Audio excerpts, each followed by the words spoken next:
So I'm back with another recipe from my baking book that I made at my last job. Today I'm going to be making a gluten-free carrot cake. Yes, a gluten-free recipe that is not just a brownie. So this is a 3-layered carrot cake that's going to be filled with cream cheese icing. I think you can see like how warm this recipe is, like how it's all smudging. I've used this recipe a lot. So I tried to make a good range of vegan and / or gluten-free options. I mean, I wish there was bigger, however, I do have a collection that are solid, that people love. And this carrot cake, oh my god, do people love it. There was a guy who came in pretty much asked for it every single day because it was that good. It's all he wanted was carrot cake, gluten-free carrot cake, gluten-free carrot cake.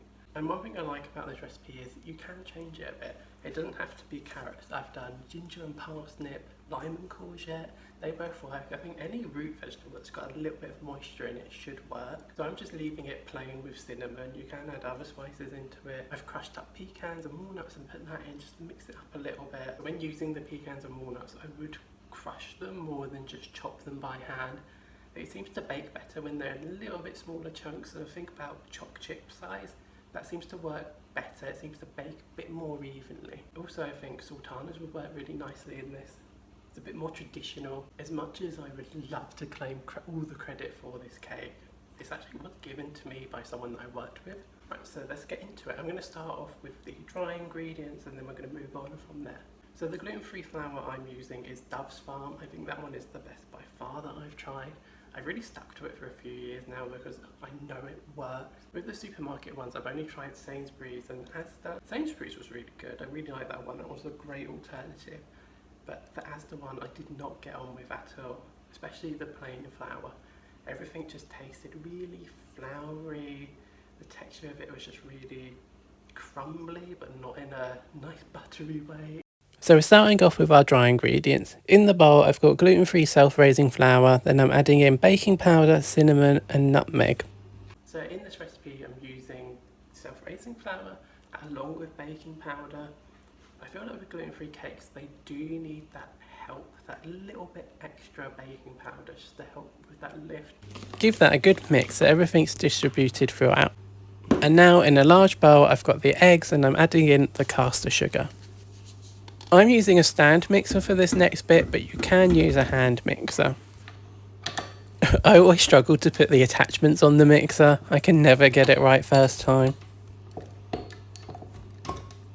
I start off on a low speed, and then I gradually increase it until it's a high speed. We want to whip this until it's the ribbon stage.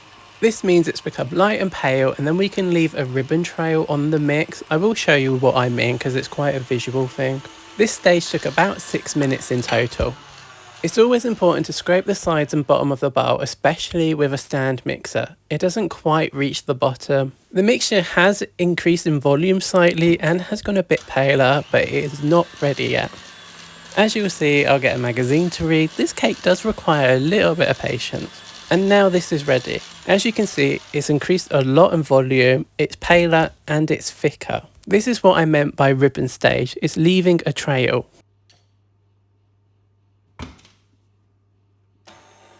Now I'm putting it on a low speed and I'm going to add in that flour mixture, about a tablespoon at a time.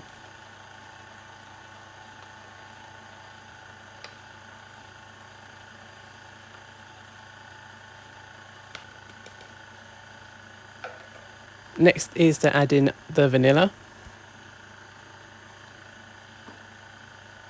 Again, scraping the bowl, the flour can sink to the bottom. And then again on low speed, we're going to slowly pour in our veg oil.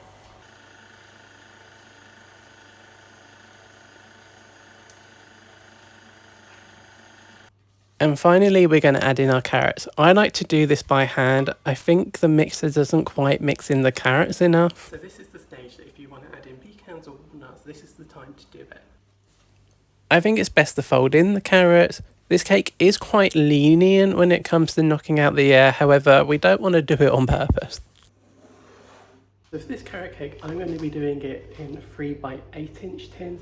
You can do it in 2 if you want to get thicker ones, however, I feel like these bake better when they're in a thinner layer. Also, if you're going to do 2 by 8 inch, you do need to bake it for longer. We'd add on like another 15 minutes. It probably needs a little bit longer. So I've got grease and lime tins. I'm just pouring in the mixture by eye. You can weigh them if you want. I don't know if you can see, but springform tins have these little metal dots on the side. I use those as a guide. So the cake needs to bake in the oven at 160 degrees Celsius / 150 fan for about 40 to 45 minutes. Once they're baked, leave to cool on a wire rack.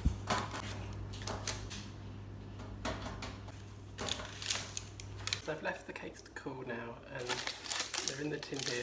As you can see, they have dipped a little bit. I find that's normal. On the top, you can't really see, but the top bit is basically where the sugar's risen to the top and it's formed a crust. So we're going to be trimming that anyway. I'm going to go around the edge with a knife and then try and trim off as much of this like sugary top as possible. When getting the cakes out of the tin, I like to run a knife around the side. This just helps get them out.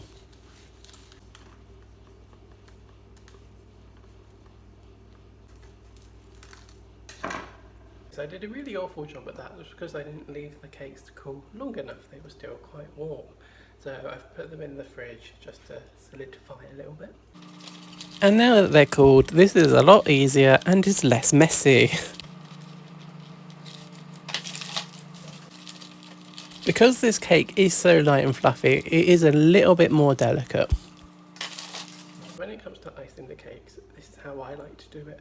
I like to leave it on the greaseproof, on the loose bottom, and then ice it layer by layer, and then stack them up after that.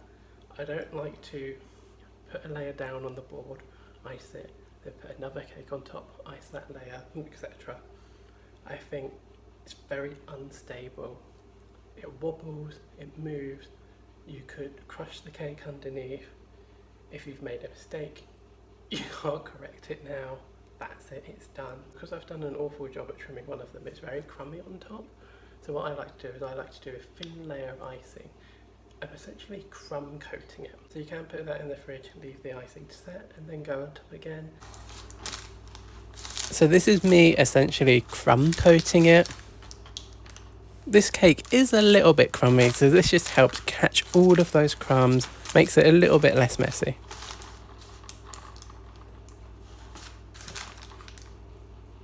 And now that I've crumb coated it, I've added a huge dollop of icing on top and then spreading that out to the sides. I will be releasing a video of how I do the cream cheese icing. I'm spreading the icing right to the edge. I'm doing a more rustic looking cake, so I'm not going to be icing the sides. I repeat this with the other 2 layers of cake.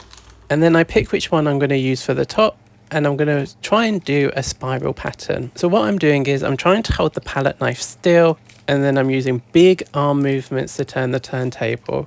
And while it's turning, I'm gradually moving in the palette knife towards the center. I then sprinkle on some cinnamon. You could also put on some chopped walnuts, chopped hazelnuts. So I'm being brave here, and I'm going to put the cake directly onto the board. The tip with this is confidence and speed. Once you pick up the cake, you're committed. You can't stop, you can't pause, just get it on there. As you can see, I'm not the best with lining up the cakes. It is leaning at the moment. I'm going to say the camera's making it look worse than what it was. So now I'm just gently pushing the cake so it's a bit more straight. And then I go around with a palette knife just to neaten up the icing a little bit. But again, I'm going for the rustic look, so it's not really a big deal. And there you go. That's my gluten-free carrot cake. This is a really great cake for both gluten-free people and non-gluten-free people. And again, you can mix it up a little bit. It doesn't have to be carrot. Look at that slice of cake.